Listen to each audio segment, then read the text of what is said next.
MLC चुनाव जो मात्र कैसा होता है, बिना जनता के चुने हुए भारी पदों पर बने रहते हैं। उनका हक मंत्री से लेकर सत्ता पक्ष और संविधान तक लागू करने के लिए नाम होते हैं। यह एमएलसी पद विधायक और हर एक पद में होता है। जी नमस्कार।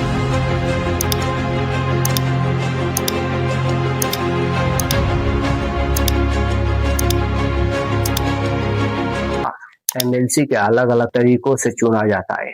एमएलसी पद 5 प्रकार के होते हैं, जिसमें सबसे भारी पद किसके होते हैं और बिना विधायक के मंत्री कैसे बन जाते हैं नेता, और नेता का बेटा बिना चुनाव लड़े किसी मंत्री पद पर बने रहते हैं।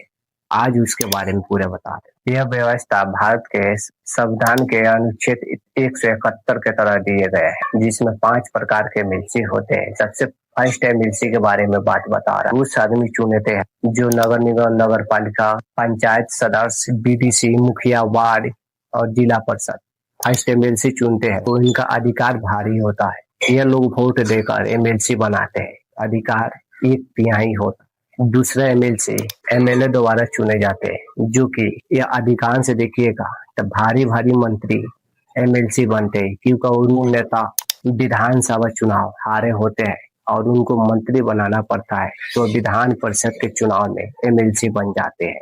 इनका ये 1/3 सीट होता है, जो राज्य भर के विधायक मिलकर इनका वोट करते हैं। यह एमएलसी पद जिसके पास जितना विधायक रहता है उतना सीट मिलता है। ये 1/3 में भी इन एमएलसी को बनाए जाते हैं। इस एमएलसी के वोट में सीधे जनता वोट नहीं करती, यह सीधे विधायक जो चुन के आते हैं वो ही वोट करते हैं, और साथ ही मंत्री। तीसरा एमएलसी ग्रेजुएट को चुने जाते हैं। यह एमएलसी पद सिर्फ डिग्री धारक ही लोग चुनते हैं, जो ग्रेजुएशन फाइनल करके बैठे होते हैं। इसमें कम से कम 3 साल पहले ग्रेजुएशन फाइनल किए होते हैं, उन्हीं का वोट देने की अधिकार होता है। इसके लिए अलग अलग मतदाता सूची बनाए होते हैं। चौथा एमएलसी पद जो शिक्षक और टीचर द्वारा चुने होते हैं, इनका भी कद वही होता है, थोड़ा नीचे कद होता है। जो चौथा होता है एमएलसी सिर्फ शिक्षक ही वोट देकर चुनते हैं, क्योंकि इनका ही शिक्षा से ही लेना देना होता है। इसमें कम से कम 3 सालों से पढ़ाते हुए शिक्षक ही वोट दे सकते हैं। मैक्सिमम 3 साल का एक्सपीरियंस होना चाहिए टीचर।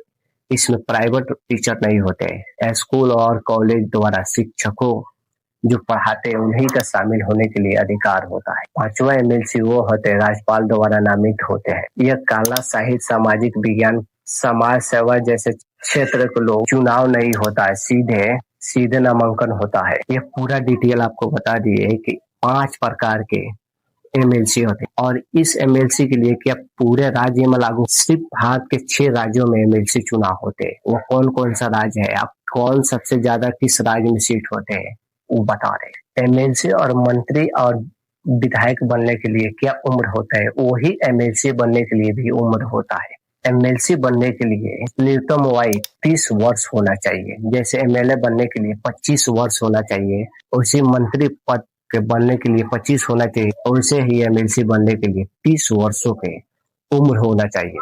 अगर कोई मंत्री बन जाते हैं बिना विधायक और एमएलसी के, तो उनको अगले 6 महीने के अंदर एमएलसी या विधायक बनना जरूरी है। अगर नहीं बनते तो उनको मंत्री पद से इस्तीफा देना पड़ेगा। अब एमएलसी पद के लिए विधायक से 1 साल ज्यादा होते, इनके कार्यकाल 6 सालों को होता है, 72 महीने का एमएलसी पद के।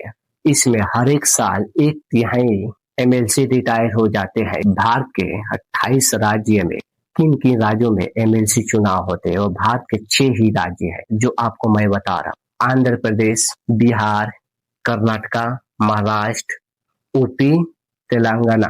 इन 6 राज्यों में एमएलसी पद का चुनाव होता है।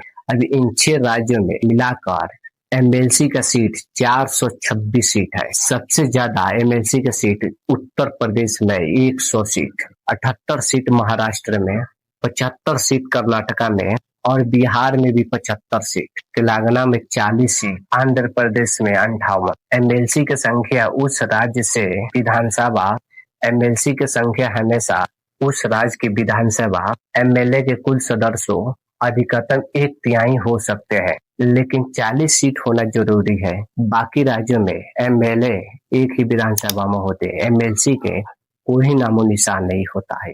किस राज्य में एमएलसी बनाना और हटाना वह सिर्फ संसद ही तय कर सकते हैं। क्या इनका सैलरी एमएलए से ज्यादा होता है कि एमएलए से ज्यादा फंड मिलता है एमएलसी के?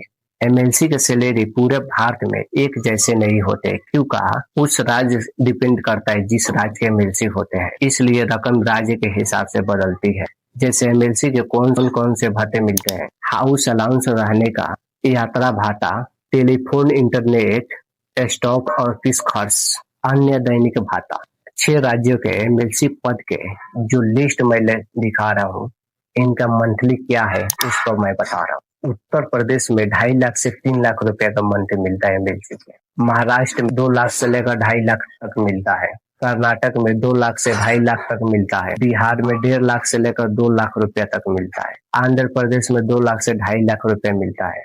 तेलंगाना में 2 लाख से 2.5 लाख रुपया तक मिलता है। इन 6 राज्यों के सैलरी है एमएलसी पद के। इनका काम होता है कानून बनाने में भूमिका, विधानसभा एमएलए के साथ मिलकर बिल पर चर्चा करना, कानून को वापस रिव्यू करना, सरकार पर नजर रखना, सरकार पर सवाल पूछना, गलत नीतियों के कामों का विरोध करना और क्षेत्र के मुद्दा भी उठाना, अपने क्षेत्र के समाज के समस्याओं के सदन में उठाना, जनता के शिकायतों को सरकार तक पहुंचाना है। अब बात रह गया क्या एमएलसी के खाली मंथली मिलने से काम चलता है?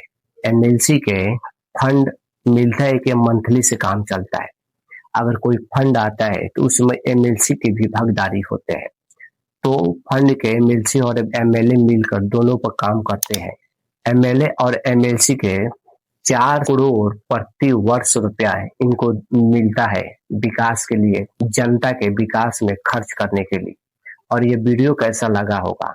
वीडियो अच्छा लगा तो लाइक और शेयर करके और साथ साथ सब्सक्राइब करके भी जाइए।